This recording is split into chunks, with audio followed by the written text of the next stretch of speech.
जैसा कि आप सबको मालूम है कि श्री राम मंदिर अयोध्या जो करोड़ों लोगों की आस्था का प्रतीक है, जिसके लिए लोगों ने अपनी क्षमता से अधिक चंदा दिया, जिस राम मंदिर के लिए लोगों ने बहुत कुछ समर्पित कर दिया, और जब उस राम मंदिर से दान के पैसों की जब चोरी हो गई तो आत्मा को झकझोर देने वाली बात हुई और बहुत दुख प्रकट हुआ।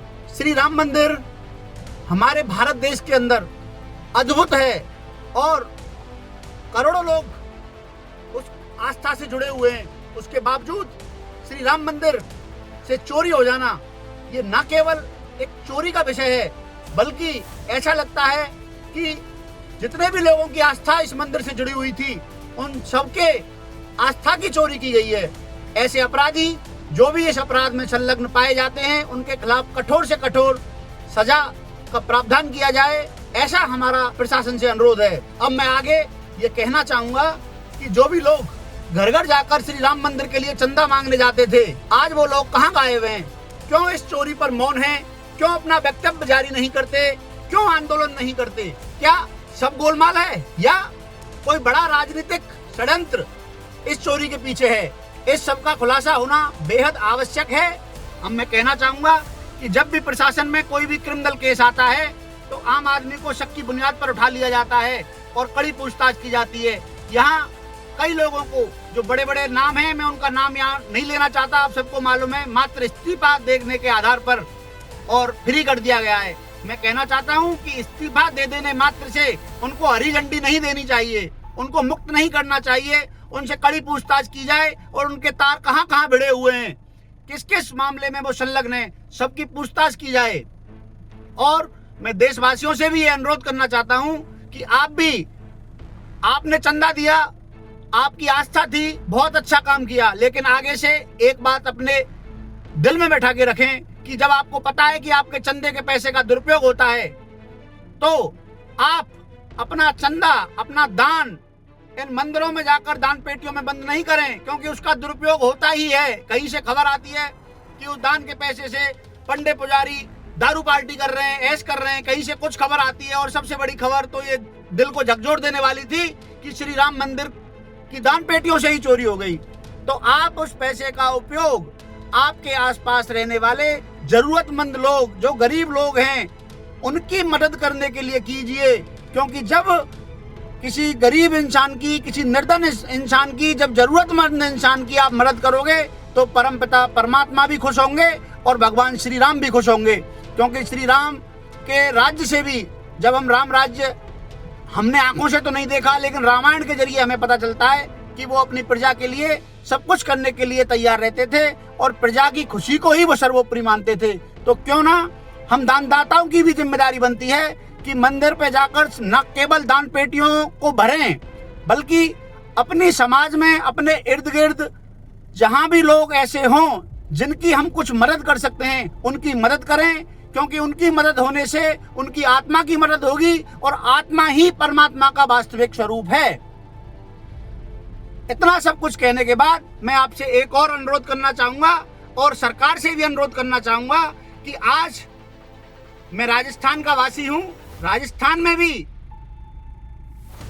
सरकार बीजेपी की है और केंद्र में भी सरकार बीजेपी की है, और ज्यादातर आज हिंदुस्तान में जहां भी सरकारें हैं तो वो भी बीजेपी की हैं। और बीजेपी खुद को हिंदूवादी पार्टी कहती है और सनातन धर्म का प्रचार प्रसार करती है। इतना सब कुछ होने के बाद अगर उनके ही साम्राज्य में, उनके ही राज में और इस तरह की घटना घटित हो रही है तो ये बेहद संवेदनशील घटना है।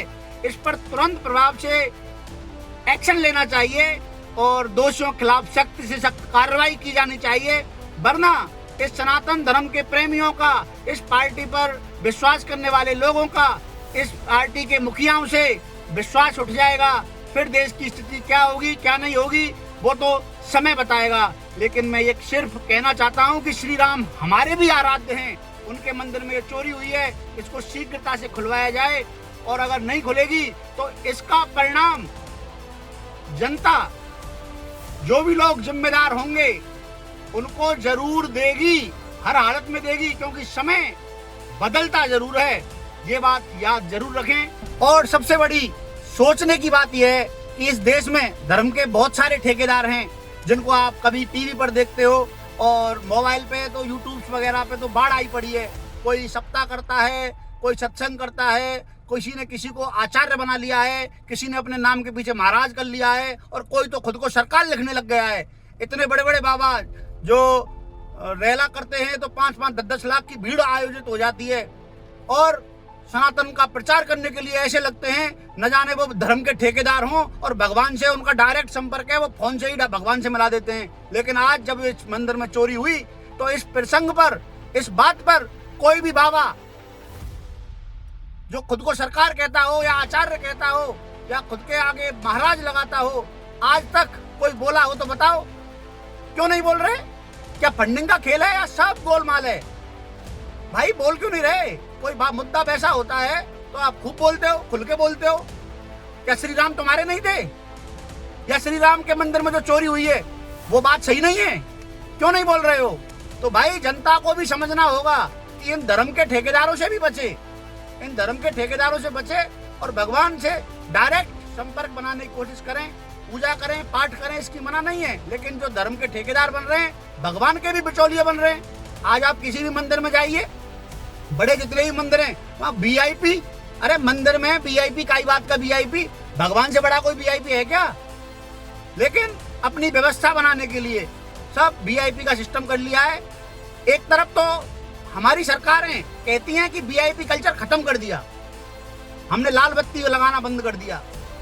लेकिन वीआईपी कल्चर खत्म का हुआ, लाल बत्ती हटाने मात्र से वीआईपी कल्चर खत्म नहीं होता, क्योंकि लाल बत्ती मिलती ही विधायकों को, सांसदों को थी। उनको तो आज भी जरूरत नहीं है क्योंकि उनको पुलिस प्रोटोकॉल मिलता है।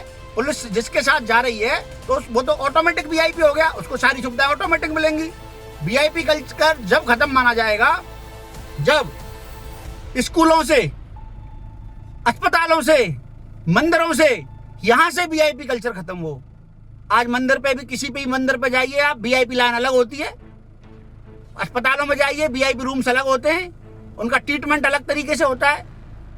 तो हर तरीके से आपको वीआईपी कल्चर को खत्म करना होगा। या तो खत्म कर दीजिए या फिर अलग से स्वीकार कर लीजिए कि वीआईपीओं के लिए तो अलग से व्यवस्था रहेगी। लेकिन आप जो वीआईपी व्यवस्था है, कम से कम इस व्यवस्था को मंदिरों में ना लाएं। लास्ट में मैं एक ही बात कहूंगा कि जय श्री राम, जय हिंद, जय भारत।